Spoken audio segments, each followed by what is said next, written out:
नमस्कार दोस्तों, मैं हूं आपके साथ कंचन भारद्वाज और आप देख रहे हैं जीवन कोश, जहां होती है आपकी और हमारी सेहत की बात। दोस्तों, अक्सर हमने अपने बुजुर्गों से सुना है, यानी कि दादा नाना नानी से सुना है कि भाई जॉइंट्स में बहुत पेन होता है, स्पेशली घुटनों में बहुत पेन होता है। क्यों होता है? जब उनसे पूछा जाए तो वो बोलते ग्रीस खत्म हो गई ना, हमारी उम्र बढ़ रही है तो ग्रीस खत्म हो गई, घुटनों की चिकनाई चली गई।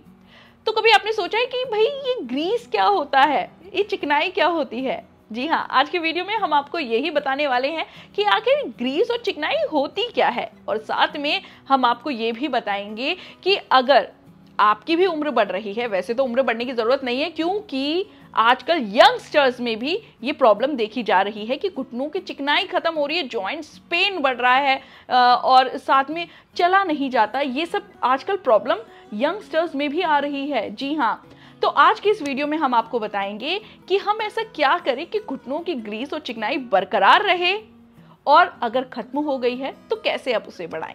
तो चलिए अपने वीडियो की शुरुआत करते हैं। देखिए, जो टर्म आपने सुना है ग्रीस चिकनाई, वो दरअसल होता क्या है? वो है सिनोवियल फ्लूइड। जी हाँ, सिनोवियल फ्लूइड। ये तो आपने जान लिया कि ग्रीस को क्या कहते हैं। अब जो सिनोवियल फ्लूइड है, इसका क्या काम है? जी हाँ, इसकी फंक्शन क्या है, थोड़ा सा आपको ये भी समझा देते हैं। देखिए, मान लीजिए ये हमारे जॉइंट्स हैं, क्योंकि ये जो सिनोवियल फ्लूइड्स है सारे जॉइंट्स में मौजूद रहता है आपके जॉइंट्स को हेल्दी बनाने के लिए। अब मान लीजिए ये हमारे दो जॉइंट्स हैं। जी हाँ, इनके बीच में ये मौजूद रहता है सिनोवियल फ्लूइड, और ये जॉइंट्स के बीच में एक कुशन का काम करता है ताकि जो हमारी जॉइंट्स है आपस में रगड़ ना खाएं, ऐसे रगड़ ना खाएं, और इनके बीच में स्पेस बरकरार रहे। आपने अक्सर डॉक्टर से सुना होगा कि जब हम जॉइंट्स की प्रॉब्लम को लेकर जाते हैं डॉक्टर के पास, तो वो बोलते हैं ना स्पेस कम हो गया। तो स्पेस इसलिए कम हो जाता है कि वो जो फ्लूइड है वो हमारे जो जॉइंट्स के बीच में है वो कम होता जा रहा है, वो खत्म होने के कगार पे आ रहा है, और वो जो गैपिंग है वो खत्म हो रही है, और वो आपस में ऐसे रगड़ खा रही है। और ऐसे रगड़ खाएगी तो आपके उठना बैठना चलना फिरना लेटना तक मुश्किल हो जाता है। जी हाँ, और कुछ हमारी गलत आदतें भी होती हैं जो इस फ्लूइड को जल्दी उम्र से पहले खत्म कर देती हैं। तो उन्हीं आदतों पर हम बात करेंगे, साथ ही आपको ये भी बताएंगे कि आखिर इस फ्लूइड को बरकरार रखने के लिए हम ऐसी क्या क्या आदतें अपनाएं, क्या क्या ऐसी डाइट लें जो ये फ्लूइड हमारे जो बीच में है, जो जॉइंट्स के बीच में है, वो बरकरार रहे। देखिए, लेकिन आपको यहाँ पर एक चीज समझनी होगी कि उम्र जैसे जैसे बढ़ती है ना, जरूरी नहीं है कि उम्र जब बढ़ती रहे तो ही ये फ्लूइड खत्म हो, उससे पहले भी होता है। कुछ हमारी खराब आदतें होती हैं जो इस फ्लूइड को उम्र से पहले खत्म कर देती हैं। यंगस्टर्स में भी ये प्रॉब्लम आ जाती है। जी हाँ, पहली आदत जो है वो मैं आपको बताती हूँ। आप आलती पालती मार के बैठते हैं। यूजुअली हम इंडियंस जो होते हैं ना, आलती पालती मारने में बहुत ही ज्यादा कंफर्ट महसूस करते हैं, लेकिन अगर आप काफी घंटों तक ऐसे ही आलती पालती मारकर बैठते हैं तो ये इस फ्लूइड को जल्दी खत्म करता है। क्यों? क्योंकि देखिए, आपके जॉइंट्स पर जैसे जैसे प्रेशर आएगा ना, तो ये फ्लूइड कम होता जाएगा। अब यहाँ पर सवाल ये उठता है कि आलती पालती मार के नहीं बैठे तो क्या करें? देखिए, अगर आपको अच्छा लगता है आलती पालती मारना तो आप गैपिंग में बैठिए। समय एकदम 1 घंटा या आधे घंटे तक कंटिन्यू नहीं बैठे, आप थोड़ी देर बैठिए, उठ के वॉक कर लीजिए, किसी और पोस्चर में बैठ जाइए। आप ऐसे कर सकते हैं, लेकिन कंटिन्यू एक ही पोस्चर में बैठना, वो भी आलती पालती मार के बैठना, ये इस फ्लूइड को कम करता है। तो मैंने आपको बताया, आप थोड़ी देर जरूर बैठिए, 10 मिनट बैठिए, 15 मिनट बैठिए, फिर उठ के थोड़ा वॉक करिए, किसी और पोस्चर में बैठ जाइए। ऐसे में क्या होगा, फ्लूइड बरकरार रहेगा और आपकी जॉइंट्स की एक्सरसाइज भी होगी। अब दूसरी आदत है कि आप जब वॉक करने जाते हैं, अक्सर मैंने लोगों को देखा है कि वो चप्पल, जो हमारे घर में यूजुअली जो चप्पल यूज होती है, उसमें चले जाते हैं। इवन जो मतलब हम नॉर्मली भी जाते हैं, कहीं भी मार्केट जाते हैं तो भी चप्पलों में चले जाते हैं। ये सबसे खराब आदत होती है। जी हाँ, आपको प्रॉपर शूज चाहिए जो आपके बैक साइड, यानी जो आपके पैर होता है उसके बैक साइड को सपोर्ट कर सके, जिससे क्या होगा कि आपका जो पैर होगा उसमें ज्यादा प्रेशर नहीं पड़ेगा, और ज्यादा अगर आपके फुट पे प्रेशर पड़ेगा तो वो जॉइंट्स जहाँ पर हमारा क्या बोलते हैं फ्लूइड मौजूद होता है, वो फिर जल्दी खत्म नहीं होगा। अगर आप प्रेशर वाली चीज़ें पहनेंगे, प्रेशर अगर आपके पाँव में प्रेशर पड़ता रहेगा तो वो फ्लूइड खत्म होगा, क्योंकि जॉइंट्स की ज़्यादा एक्सट्रीम एक्सरसाइज चली जाएगी।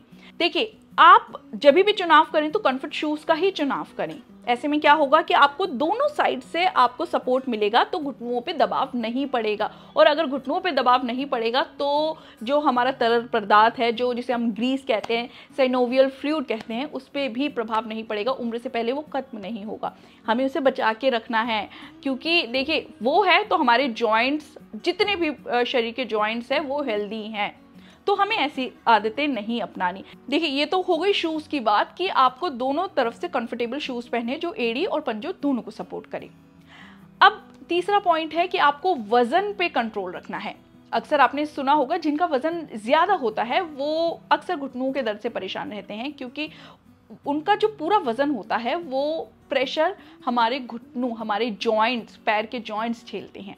ऐसे में आपको वजन कंट्रोल करना बहुत ज़रूरी है। वजन कंट्रोल रहेगा तो हमारे प्रेशर जॉइंट्स पर नहीं पड़ेगा, और प्रेशर नहीं पड़ेगा, ज़्यादा दबाव नहीं पड़ेगा, तो वो तरल पदार्थ यानी कि साइनोवियल फ्लूइड बरकरार रहेगा।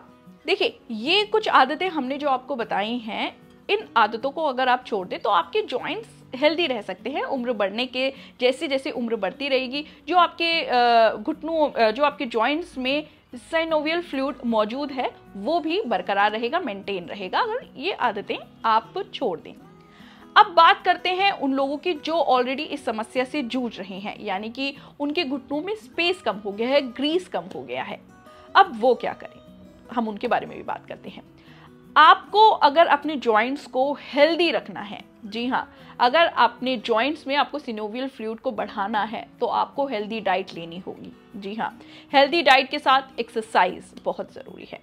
सबसे पहले तो मैं बताती हूँ कि हेल्दी डाइट क्या है। देखिए, हेल्दी डाइट में आपको कैल्शियम लेना बहुत ज़रूरी है, क्योंकि एक ये भी कारण है, जी हाँ, एक ये भी वजह है जो सिनोवियल फ्लूइड को आपकी बॉडी से आपकी बॉडी में ख़त्म हो जाता है, क्योंकि आपकी हड्डियाँ अगर कमज़ोर है, आपके मतलब पूरे हड्डियों में पेन होता है, सूजन है आपकी हड्डियों में, तो यानी आपके अंदर कैल्शियम की कमी है। उन लोगों में भी सिनोवियल फ्लूइड को ख़त्म होने की संभावना ज़्यादा रहती है। तो ऐसे में कैल्शियम की पूर्ति कैसे करें?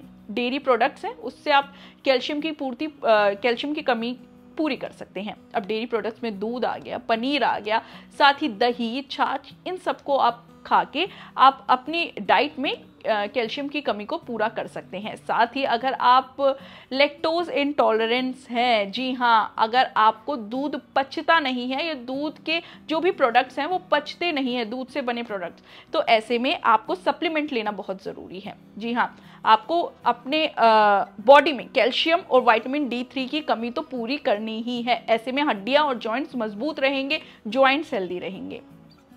इसके अलावा आपको अपनी डाइट में ग्रीन टी, जी हाँ, ग्रीन टी ज़रूर इंक्लूड करनी है।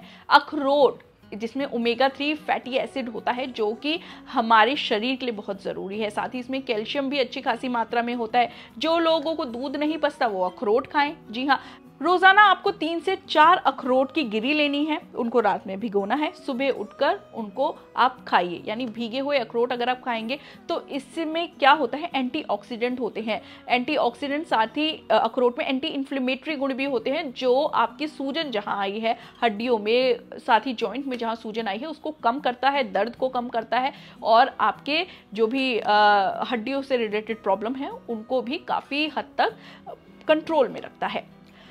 इसके अलावा आप क्या खा सकते हैं? आप हरी पत्तेदार सब्जियां खा सकते हैं। आप ब्रोकली को अपने डेली डाइट में ज़रूर शामिल कर सकते हैं। ब्रोकली अगर आपको सब्जी के तौर पे अच्छी नहीं लगती तो आप इसको बॉईल करके खा सकते हैं, स्टीम करके खा सकते हैं, इसको सलाद के तौर पर खा सकते हैं, लेकिन खाइए ज़रूर, क्योंकि ब्रोकली में कैल्शियम बहुत होता है। जी हाँ, और कैल्शियम हमारे जॉइंट्स के लिए बहुत ज़रूरी है। दोस्तों, इसके अलावा आप अपनी डाइट में नारियल पानी को ज़रूर इंक्लूड करें, क्योंकि जो इसमें मिनरल्स होते हैं, जो इसमें विटामिन्स होते हैं, वो बहुत ज़रूरी है हमारे जॉइंट्स को हेल्दी रखने के लिए। हर सिंगार के पत्ते आपने सुना है? जी हाँ, आपको किसी भी आयुर्वेदिक शॉप पे ये मिल जाएगा। हर सिंगार के पत्ते भी बहुत अच्छा ऑप्शन है आपके जॉइंट्स को हेल्दी रखने के लिए। आयुर्वेदिक ऑप्शन है लेकिन बहुत अच्छा है। और मैं आपको बताऊं, ऐसे हमारे कई जानने वाले हैं जो हर सिंगार के पत्तों को जिन्होंने अपनी डाइट में इंक्लूड किया है, उसके बाद उनके जॉइंट्स में काफ़ी ज़्यादा उनको एक हेल्दी परिवर्तन दिखा है। आपको करना यह है 3 से 4 हरे सिंगार के पत्ते लें, इसको उबाल लें, खूब अच्छे से वॉश करके इसको उबालें। 2 ग्लास पानी लें, जब तक ये 1 ग्लास ना हो जाए आपको उसे उबालना है। इसके बाद छान के आप इसे पीजिए, सुबह शाम इसको आप पीजिए, देखिएगा बहुत जल्दी आपको अपने जॉइंट्स में हेल्दी परिवर्तन दिखेगा। इसके अलावा आपको एक्सरसाइज रेगुलर करनी है। जी हाँ, देखिए एक्सरसाइज करने से क्या होगा, एक्सरसाइज करने से आपके जो घुटनों के ऊपर और नीचे की मसल्स है ना, उन पर वो मतलब मसल स्ट्रांग होंगी और इससे आपके घुटनों पर प्रेशर नहीं पड़ेगा। जी हाँ, इसलिए एक्सरसाइज डॉक्टर बोलते हैं कि आप एक्सरसाइज कीजिए ताकि आपकी जो पिंडली जिसे बोलते हैं और घुटनों के ऊपर यानी थाइस की मसल्स जो बोलते हैं वो स्ट्रांग होगी, घुटनों पे प्रेशर नहीं पड़ेगा, तो आपके अपने आप ही घुटनों में दर्द सूजन की समस्या नहीं होगी। इसके अलावा दोस्तों आपको ध्यान देना है कि आपको कभी भी चप्पल पहन के वॉक नहीं करनी। जैसे कि हमने आपको पहले बताया है कि ऐसे शूज़ पहनिए, ऐसे फुटवेयर लीजिए जो आपकी एड़ी और पंजे दोनों को सपोर्ट कर सके, जिससे आपके घुटनों पे प्रेशर ना आए। दूसरी चीज़, आपको अगर आपके हर किसी को वैसे ये प्रिस्क्राइब नहीं होता, लेकिन जिनके घुटनों जिनके जॉइंट्स में ये फ्लूइड खत्म हो जाता है उनको ज़्यादातर डॉक्टर ये प्रेफर करते हैं कि आप बैक वॉक कीजिए। अब बैक वॉक क्या होती है, यानी कि उल्टा चलना, जैसे हम आगे चलते हैं उसी तरह से हम पीछे चलें। अब ये क्यों ज़रूरी होता है उल्टा चलना? उल्टा चलना इसीलिए ज़रूरी होता है कि ताकि हमारी जो पीछे घुटनों के पीछे की मसल्स हैं, थाइस की मसल्स हैं, काफ की मसल्स हैं, उन पर वो स्ट्रांग हो और हमारे घुटनों पर प्रेशर ना पड़े। जी हाँ, अगर उस पर प्रेशर नहीं पड़ेगा तो वो अपने आप ही उसमें सूजन नहीं आएगी, इन्फ्लेमेशन नहीं आएगी और दर्द भी नहीं होगा। तो आपको ये सब छोटी छोटी भले ही टिप्स है, एक्सरसाइज है, लेकिन ये बहुत काम आती है। इसके अलावा अगर आप जिम जाना चाहते हैं या कोई एक्सरसाइजेस क्लासेस ज्वाइन करना चाहते हैं तो वहाँ पर जाके अपने इंस्ट्रक्टर को ज़रूर बताइए कि हमारे साथ ये प्रॉब्लम है, तो उसके हिसाब से वो आपको एक्सरसाइज सजेस्ट करेंगे ताकि आपके जॉइंट्स हेल्दी रह सकें। देखिए, आज के वीडियो में हमने आपको बताया कैसे आप अपने जॉइंट्स को हेल्दी रख सकते हैं, कैसे अपनी जॉइंट्स में जो आपकी ग्रीस खत्म हो गया है उसको आप बरकरार रख सकते हैं, उसको मेंटेन कर सकते हैं, उसको बढ़ा सकते हैं, कैसे कर सकते हैं। साथ ही कुछ आदतें हमने आपको बताई हैं, जो खराब आदतें हैं उनको छोड़ दें तो आपके समय से पहले आपके घुटनों के बीच की ग्रीस खत्म नहीं होगी। फिलहाल के लिए इतना ही, लेकिन ऐसे कई हेल्दी वीडियोस हैं जो हम आपके लिए लेके आएंगे और जो कि आपको हेल्दी बनाएंगे और आपको ताउम्र हेल्दी रखेंगे। लेकिन आपको उससे पहले जीवन कोश को सब्सक्राइब करना है।